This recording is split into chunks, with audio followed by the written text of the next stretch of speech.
दूसरा अध्याय सांख्य योग श्लोक 44 भोगैश्वर्य प्रसिक्ता न त्यापृच्छेत्सम व्यवसायात्मिका बुद्धि समाधो न विधीयते। हिंदी अनुवाद। भोग और ऐश्वर्य में अत्यधिक आसक्त और जिनकी बुद्धि इनकी मोहजाल में फंस गई है, वे लोग स्थिर और दृढ़ मन वाली योग की स्थिति को प्राप्त नहीं कर सकते। व्याख्या। इस श्लोक में श्री कृष्ण उन लोगों की मानसिकता का वर्णन करते हैं जो सांसारिक भोग और ऐश्वर्य, धन दौलत में अत्यधिक आसक्त रहते हैं।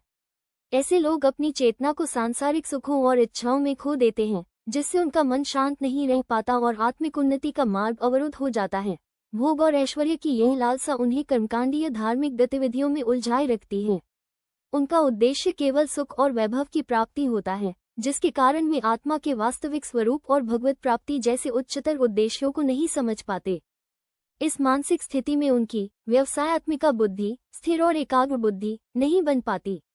समाधि, ध्यान या योग का अर्थ है मन का पूर्ण एकाग्र और शांत अवस्था में होना।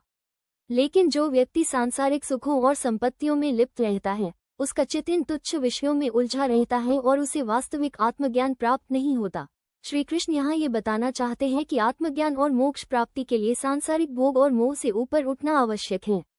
स्थिरता और एकाग्रता वही व्यक्ति प्राप्त कर सकता है जो अपनी इच्छाओं और आसक्तियों को नियंत्रित कर आत्मा के परम सत्य को समझने की ओर अग्रसर हो। सारांश। भोग और ऐश्वर्य में लिप्त मनुष्य की चेतना इन सुखों में फंसी रहती है। ऐसा व्यक्ति योग, ध्यान और आत्मज्ञान जैसे उच्च आध्यात्मिक लक्ष्यों को प्राप्त नहीं कर सकता। स्थिर और एकाग्र बुद्धि पाने के लिए सांसारिक इच्छाओं से मुक्त होना आवश्यक है।